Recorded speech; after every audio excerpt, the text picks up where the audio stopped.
Can you believe that in just a few days we will be starting a brand new year? Hard to believe. Things I am looking forward to beginning January 1st. One, lately I've been drinking a lot of coffee, so I want to cut down on coffee. Coffee, when you drink it, it messes with your whole entire system. It messes with your adrenal glands. They're constantly pumping. And that's not something I'd like to do to my body. Coffee also affects your skin, it dries your skin, and it also can give you like highs and lows throughout the day. Second thing would be, I went through periods in my life where I was heavily into eating fruit and juicing. Doing that, I felt really good. Do more juicing, do more smoothies, and get back to a heavily fruit-based diet. So yeah, cut the coffee, up the fruit. 2 things so far. Third thing on the list would be meditation. I got into meditation pretty randomly, where I was doing it at least once a day for about a year. When you feel overwhelmed, like any human being does at certain points in life, especially in today's climate, I'll leave it at that, we need coping mechanisms. And meditation is a good coping mechanism to have in your toolbox. Toolbox, what do you run a toolbox? Yeah, it's a good analogy, so yeah, you get what I'm saying. And by meditation, you could follow a guided meditation. You could just do, you could look something up on YouTube or your video platform of choice and find a guided meditation. You could wing it and just get, a little mat. Use that as kind of your sacred space. Sacred as in, that's the time where you meditate, you sit down, and that's your meditation area, registers with your brain. And you could just kind of practice silence, practice focusing on your thoughts, observing them, letting them go. There are so many different styles of meditation. Involved in meditation in some facet, it's great for humanity in my opinion. So yes, coffee, fruit, meditation. Right. Getting more time outside. Past 5 months, I'd say, I've spent more time indoors than I have in, say, years, a long time. I used to get outside a lot. I used to be very intentional about it.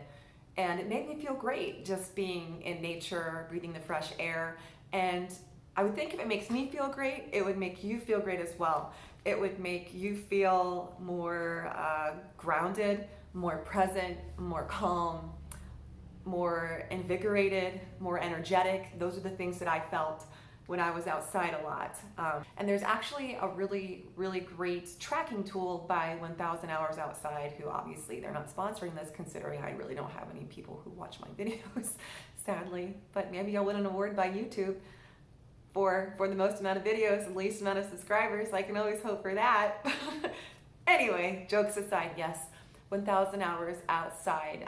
They have a really cool tracking tool. It's kind of like a mandala, one that they have where you just color in a little portion of this mandala, I guess you could say, paper mandala. And there are 1,000 little segments, so you can get one for 100 hours, and it's kind of a motivational tool. So every time you go outside, you track your hours and you know where you are in that grand goal of 100 hours or 1,000 hours or whatever you see might be fitting.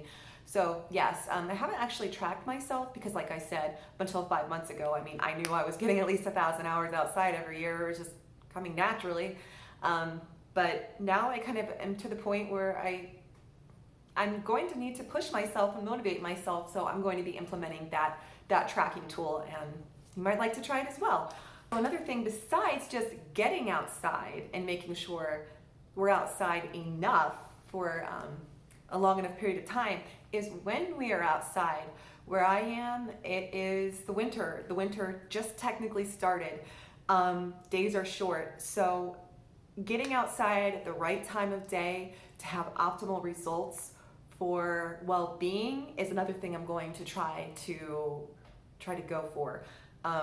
From what I've read, getting outside in the morning is the best time of day to impact your mental well-being and your energy levels. It's that morning sun that's going to help you.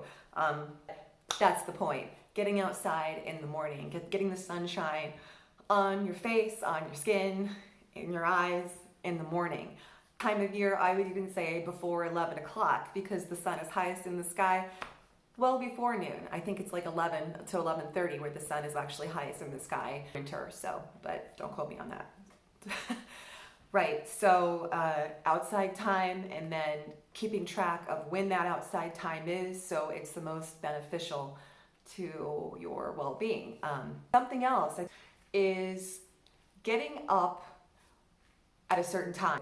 I'd like to get up at 4:30, 5 o'clock, maybe 5:30. Not doing that now. Right, so if I can, I do have children, so I'd like to make it a goal to be up like, 2 hours ahead of my children waking up. And my children, they wake up pretty early. Why might this be a good idea for you to wake up early? Well, if you wake up at 4:30, 5 o'clock, and you don't have to start your day, go to work until, let's say, 7, 8, 9 o'clock, think of all those hours, those extra hours, functional hours that you are adding to your day. Yeah, let's say you get 2 extra hours of functioning time in the morning by waking up at 4:30. 14 extra hours a week. What could you do with 14 extra hours in your week? Yeah, that's my point. I could do a lot with 14 extra hours in my week. Yeah, I've read a lot of articles about how people who are highly productive, they do have a tendency to wake up very early in the morning. So, hey, I'm going to give that a shot. Another thing I'd like to kind of add, and this is not, anything new, is adding exercise again. Believe it or not, if you look at me now, you might not know, but I was a trainer very briefly for a nationwide or actually worldwide gym. And I would say very fit. I'm not, super unhealthy now, but compared to where I was, I've lost a lot of muscle tone. If I could get back to weightlifting 2 to 3 times a week, I'd be pretty happy. And I would recommend that you do as well. If you weightlift 2 to 3 times a week, it can help you in so many different ways. Confidence, more strength, it can even help with bone density, variety of different things. I would encourage you to look that up, the benefits of weightlifting. And then, of course, putting in a little bit of exercise outside of that as well. I've gone through periods of really enjoying yoga, so I know that yoga works well for me. You might want to think what works well for you. Could be going for walks, walking on a treadmill. Anyway, you get the point. Exercise, it has so many good benefits. And at night, before I fall asleep, like during my downtime, lately I've gotten in that bad habit of watching YouTube videos, which, hey, it's fun, it's relaxing. I'm, making them myself, trying to get something going here very unsuccessfully, but I won't stop trying. But yeah, I've kind of gotten into the bad habit of kind of watching YouTube videos right before I fall asleep.